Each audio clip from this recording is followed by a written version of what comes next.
రకంగా బురద లబ్ధి పొందాలన్నటువంటి కార్యక్రమం చేస్తున్నాడంటే పాటు ముద్రగడ గారు కూడా జల్లేస్తున్నారుగా పిఠాపురంలో పవన్ కళ్యాణ్ గారిని ఓరించేసి పేరు మార్చేసుకుంటానని. పేరు మార్చేసుకుంటారని చెప్పి అలా ఆయన మార్చేసుకున్నాడు ఆల్రెడీ. ఆయన ఏ పేరు పెట్టాలో ఆ పేరు కూడా పద్మనాభరెడ్డి అని ఆయనే పెట్టుకున్నాడు. అంటే ఆయన ఆల్రెడీ రెడ్లకి బానిస అని చెప్పగలదో చెప్పేసుకున్నాడు ఆయన. మనం అనకల్లా ఈ రోజున ఏం ఆశించి ఆయన వైసీపీకి లేడు అన్నదానికి సమాధానం ఈ రోజు లేదు. మాట్లాడితే కాపు సమాజ వర్గానికి నేనేదో బ్రాండ్ అంబాసిడర్ అని చెప్తాడు కదా. మరి అదే కాపులకు సంబంధించినటువంటి అంశాల్లో ఈ వైఎస్ఆర్ కాంగ్రెస్ పార్టీ ఏ హామీ ఇవ్వలేదు.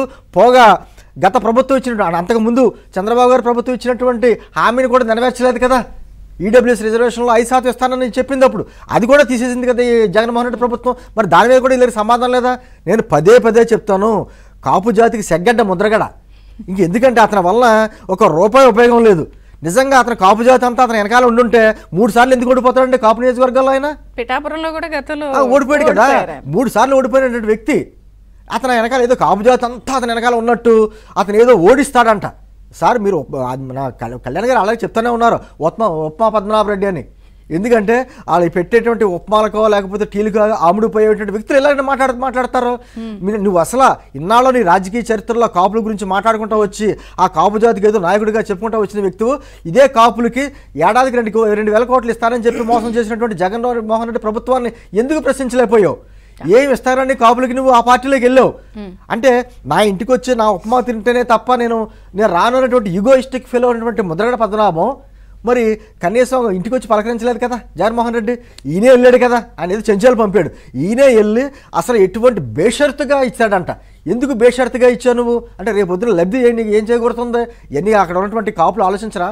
నేను అంటుంది అతని వల్ల ఒక ఓటు రాకపోగా వైసీపీకి నష్టం. ముద్రగడ పద్మనాభంగా పెట్టుకుంటే అటువంటి ఈగోయిస్టిక్ వెళ్ళి పెట్టుకుంటే వైసీపీకి నష్టం, డ్యామేజ్ అతని వల్ల జరుగుద్ది. నేను అంటుంది ఇవన్నీ కాదు, డైవర్ట్ చేయడానికి ఖచ్చితంగా ఈ రోజున అక్కడ పిఠాపురంలో వార్ వన్ సైడ్ గా ఉంది.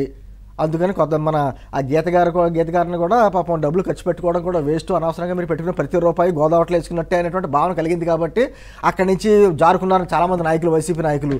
ఇవన్నీ జరుగుతున్నాయి. దానితో పాటు ఎప్పుడైతే వారు మేనిఫెస్టో రిలీజ్ చేశారో ఆల్రెడీ వారి పార్టీలోనే వ్యతిరేకత మొదలైంది. ఇదే మేనిఫెస్టో డస్ట్బిన్లో ఒక దాని ఏమంటారో వేస్ట్ పేపర్లా తయారైందని చెప్పేసి.